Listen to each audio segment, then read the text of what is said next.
రాజమహేంద్రవరంలో దహించు అగ్ని school of డునామిస్ పరిశుద్ధాత్మ పాఠశాల. మీరు పరిశుద్ధాత్మతో నింపబడాలని ఆశపడుతున్నారా? వాక్యంలో లోతైన మర్మాలను తెలుసుకోవాలని అనుకుంటున్నారా?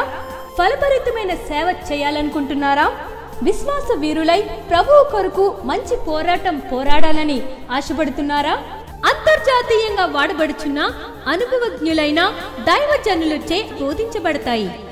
స్త్రీ పురుషులకు ప్రత్యేకమైన వసతి సదుపాయాలు కల్పించబడును. స్థలం దహించు అగ్ని రివైవల్ సెంటర్, కాటవరం, రాజమహేంద్రవరం. మరిన్ని వివరాలకు 9494940072 and 73. హాయ్ ప్రసన్న, ఏ ఊరు నుంచి వస్తున్నావు? ఇంకా నేను తెలంగాణలో వరంగల్లో ఉన్న చిన్న గ్రామం చిన్న ముప్పారం నుంచి వచ్చాను. నీ క్వాలిఫికేషన్ ఏంటి? ఇక్కడికి రాకముందు నువ్వు ఏం చేసేదానివి? నాది బిఎస్సీ నర్సింగ్ అయిపోయింది. నేను కొద్ది రోజులు జాబ్ కూడా చేశాను.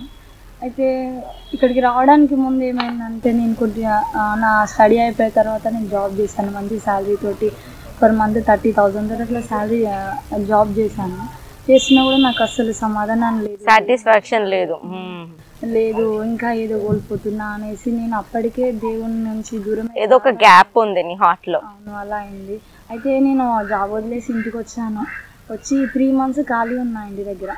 నా ఒకరోజు ఏమైందంటే, యూట్యూబ్ చూస్తున్నా మామూలుగా నైట్ 11 o'clockకి. చూస్తుంటే మీ యూట్యూబ్ షార్ట్స్ చూశాను. దేవుడు నేను ఇంకా ప్రేమిస్తున్నాడు అని. నేను అదే ఒకటే షార్ట్ని ఒక 5-6 ప్రార్థనలోనే ఉంటున్నాను. ఎవ్రీ సండే నేను ప్రేయర్కి వెళ్తున్నాను. కాకపోతే దేవుడు నాకు చాలా దూరం అయ్యాడని నాకు ఆత్మలో అది గద్దింపు వస్తుంది. కానీ వాత పడిపోయిన మనసాక్షితో నేను అట్లానే ఒక్కరోజు కూడా కన్నీటితో ప్రార్థించక ఏదంటే అది నా ఇష్టానుసారంగా చేసుకుంటా నేను అలా గడుపుతూ వచ్చాను.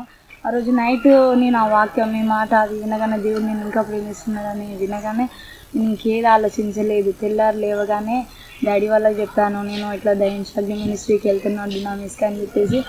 బ్యాగ్లో ఒక చిన్న బ్యాగ్ తీసుకొని మార్నింగ్ ఎమ్మటే బయలుదేరి వచ్చేసాడు డునామిస్కి.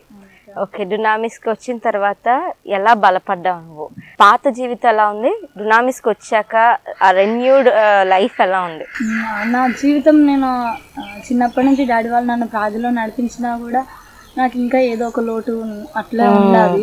నేను ప్రార్థనలో ఉన్నప్పుడు కూడా సరిగ్గా పరిశుద్ధాత్మను పొందుకోలేక, అసలు ఆ పరిశుద్ధాత్మ అంటే ఏదో అర్థం కాకుండా ఆ స్థితిలో ఉన్నాను. ఇంకేంటంటే, నేను కంప్లీట్గా దేవునికి దూరం అయ్యాను. ఆ ఒక్క గిల్టీ నాకు ఉండేది చాలా.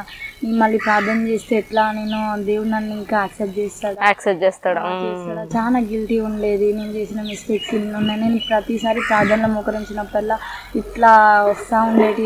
చేసిన తప్పులే నీ ముందు కనిపిస్తూ ఉండేవి. నేను ఏ ఒక్క 10 నిమిషాలు కూడా కంటిన్యూస్గా ప్రేయర్ చేసుకునేదాన్ని కదక్క. అయితే ఇక్కడికి వచ్చిన తర్వాత సెకండ్ డేనే కరిష్మా అక్కతోటి దేవుడు ద్వారా దేవుడు నాతో మాట్లాడిండు. దేవుడు నేను ప్రేమిస్తున్నాడు ప్రసన్న, నువ్వు బాధపడకనగానే నాకు లిటరల్లీ ఇట్లా బద్దలైపోయినట్టు అనిపించింది. నాకు అసలు ఏ యోగ్యత లేదు, నా దేవుడు నన్ను ఇంకా ప్రేమించడానికి నాకు అర్హత లేదు. నేను అసలు ఇక్కడికి వచ్చింది కూడా, నేను ప్రేయర్లో చాలా దూరం అయ్యాను దేవునికి. నేను బలపడ్డాలన్న ఆలోచనతో వచ్చాను. కాకపోతే ఇప్పుడు నేను వచ్చిన దానికి ఇప్పటికీ చాలా డిఫరెన్స్ ఉంది. చాలా డిప్రెషన్తో వచ్చాను. నాకు సేవ పిలుపున్నప్పటికి కూడా నేను చేయలేను ప్రభా, నా వల్ల కాదు, ఇంకా నాకు నీ జాబే చేయలేకపోతున్నా, నేను చదువుకున్న పనే నేను చేయలేకపోతున్నాను, ఈ పని నేను ఎట్లా చేస్తాను ప్రభా, నాకు ఏదన్నా చూపి, నేను అంత దూరం రాలేను, నీ సేవ చేయలేను అని ఒక రకంగా ఉంది. ఇప్పుడు వెళ్ళిపోతున్నా, ఇప్పుడు నీ డిసిషన్ ఏంటి?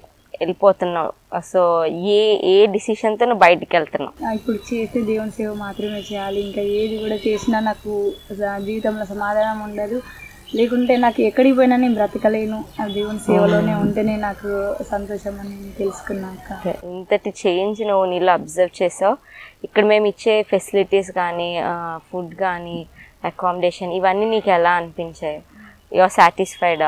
చాలా సాటిస్ఫైడ్. ఇంకొక విషయం ఏంటంటే, మాకు పెట్టే ఫుడ్ కూడా డాడీ టేస్ట్ చేసి మాకు పెడతాడంట. ఈ విషయం మేము విన్నప్పుడు చాలా నేను సర్ప్రైజ్ అయినా. ఇంత బిజీగా ఉంటారు డాడీ, ఎప్పటికీ పరిశుద్ధాత్మ చేత నడిపించబడి ఉంటాడు, మా ఫుడ్ విషయంలో ఇంత జాగ్రత్త తీసుకుంటాడని నేను అస్సలు అనుకోలేదు. ఇంకా మాకు ప్రేయర్ ఆఫ్టర్నూన్, లంచ్ 4కి 3కి అలా అయ్యేది. డిన్నర్ కూడా నైట్, మొన్న అయితే 12 o'clock అయింది. అయినా కూడా మాకు ఫుడ్ విషయంలో ఎప్పుడు కూడా ఆలోచనే ఉండేది కాదు. అయ్యో డాడీ వెళ్ళిపోతున్నారు, అయ్యో అక్క వాళ్ళు వెళ్ళిపోతున్నారు, వర్షిప్ అయిపోయింది అన్న ఆలోచనే ఉండదు. కానీ ఈ ఫుడ్ విషయంలో మాకు ఎప్పుడూ ఇబ్బంది లేదు. మళ్ళీ వండే వాళ్ళు కూడా చాలా మాకు ఇంట్లో ఎలా ఉండేదో అదే అలాగా వండుతున్నారు. ఉండేది. ఒకవేళ ఫాస్టింగ్ ప్రేయర్ ఉన్నా కూడా డాడీ మళ్ళీ టైం లేట్ అయినా కూడా ఖచ్చితంగా 3 పూటలా మాత్రం ఫుడ్ ఖచ్చితంగా మాకు పెట్టించేవాడు. విషయంలో నేను చాలా తర్వాత ఇక్కడ ఇంతమంది లీడర్స్ ఉన్నారు, చూసుకునే వాళ్ళు ఉన్నారు. సో వీళ్ళ యొక్క కేర్ నీకు ఎలా అనిపించింది? నేను మానిటర్ చేస్తాను, గ్రేస్ అక్క, తర్వాత అనిత అక్క, ఇలా చాలామంది మిమ్మల్ని చూసుకునే వాళ్ళు ఉన్నారు. సో వీళ్ళ కేర్ నీకు ఎలా అనిపించింది? చర్చిలో ఉండే ఈ లీడర్స్ గురించి నాకు పెద్దగా తెలియదు. ఏమైనా పాస్టర్స్ వాళ్ళ పిల్లలు అదే చూసుకునే వాళ్ళు, అదే తెలిసి నేను ఇక్కడికి వచ్చినాక గ్రేస్ అక్కని చూసాక చాలా ఆశ్చర్యం అనిపించింది. డునామిస్ కోసం వచ్చింది అక్క.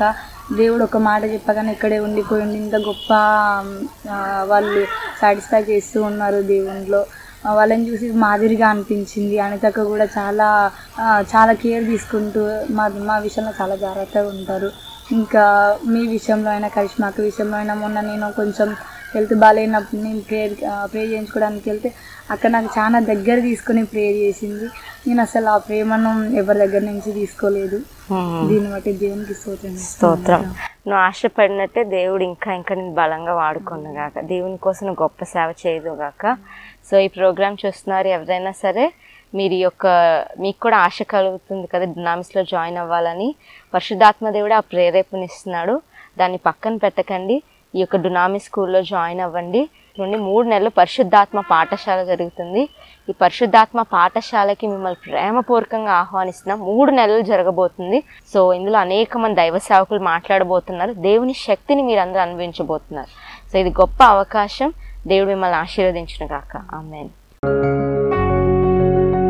రాజమహేంద్రవరం కాటవరం గ్రామంలో దహించు అగ్ని స్కూల్ ఆఫ్ డునామిస్ పరిశుద్ధాత్మ పాఠశాల మే అక్టోబర్ తేదీ నుండి 30 రోజులు నడిపించబడును. ఈ బ్యాచ్ ప్రత్యేకంగా యవనస్తుల కొరకే. రిజిస్ట్రేషన్ ఫీజు 2000 రూపాయలు మాత్రమే. జాయిన్ అయిన వారికి కీబోర్డ్, గిటార్ మరియు ప్యాడ్స్ నేర్పించబడును. నేర్చుకోవాలని ఆసక్తి గలవారు వారి ఇన్స్ట్రుమెంట్స్ తెచ్చుకోవలసిందిగా మనవి చేయుచున్నాము. స్థలం దహించు అగ్ని రివైవల్ సెంటర్, కాంతవరం, రాజమహేంద్రవరం. మరిన్ని వివరాలకు 9494940072 మరియు 73